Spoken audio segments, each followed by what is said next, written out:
Let's continue more examples on the loops. In this program, I would like to print the summation of the first 5 numbers. There are very small changes that could happen to the code, so let's make a trace. I'm first starting with an initialization line which is x equal 1 and have a condition here which is x less than 5 and have an increment step here which is x equal x plus 1. Now the new logic isn't printing numbers. We would like to sum the numbers. So I'm going to initialize sum here equals 0, and then in every single step in the program I am summing x, sum plus equal x. Let's make a trace for that. X start with 1 and the sum was 0. 1 less than 5, yes. Add to the sum 1. Now sum is 1 and increment x is 2.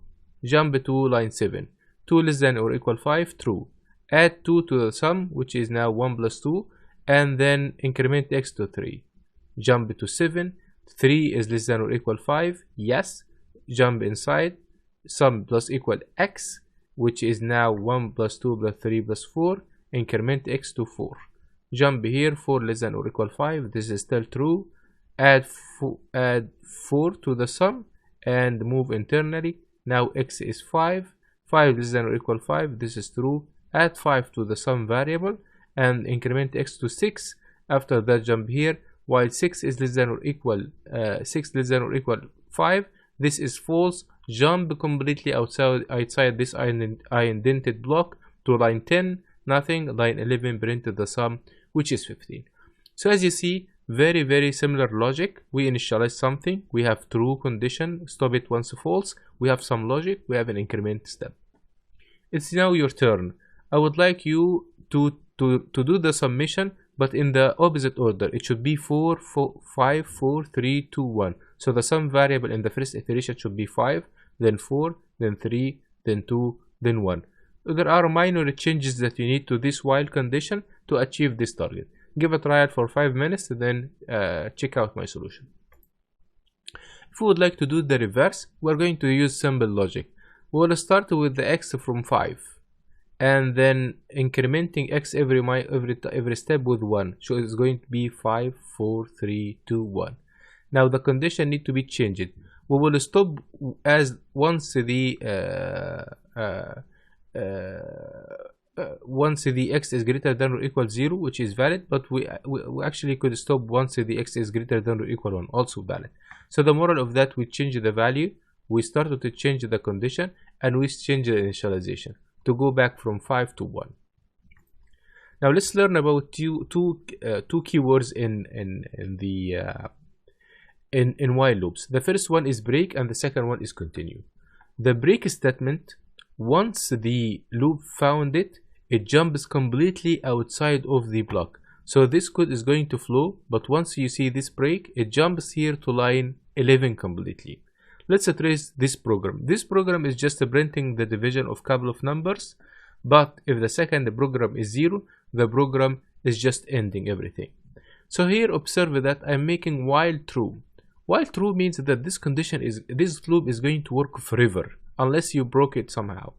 So now here we started to read couple of numbers, float numbers, and we are saying if y equal 0, we print y is 0 and then we break, which jump here to line 11. Otherwise we don't get inside this if condition and print the division. Let's make a tracing. In the first trial, while true, definitely will be true always. So we read 5 and 6. Is 6 equal 0? No. So we are going to print 5 over 6. Then jump back to line 3, which is definitely true. Read couple of numbers, 6 and 2. Is 2 equal 0? No. Go to line 9, print 6 over 2, which is 3, and so on till we read here 5 and 0. When we read 5 and 0, is y equal 0? Yes. So we print y is 0 and we call break. Break will stop this while loop and jump completely outside of it to line number 10. Nothing, line 11, which is by, and then breaking. So as you see, the keyword break here, once we see it, we just jump back from the whole sequence. The other keyword is the word continue. When the interpreter see the word continue, it jumps back to the start of the while loop again. So the break jump outside of it, but continue jump to the first line here again. So every time we see continue, we jump to the while again, continue jump, and so on. So in this program, we will have a similar logic. If the y is 0, we do nothing. We just go back and try again. So this program will never end. So let's make tracing. We entered the 12 and 2. Is it 0? No. Printing the division, which is 6. Then entering 4 and 3. Is y is 0? No. Then printing 4 divided by 3.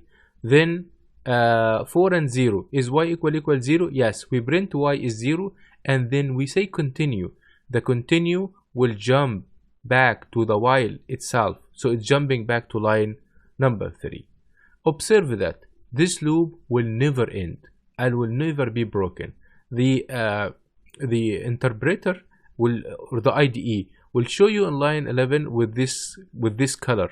If you try to stop here, it will tell you that this block of code is never reachable.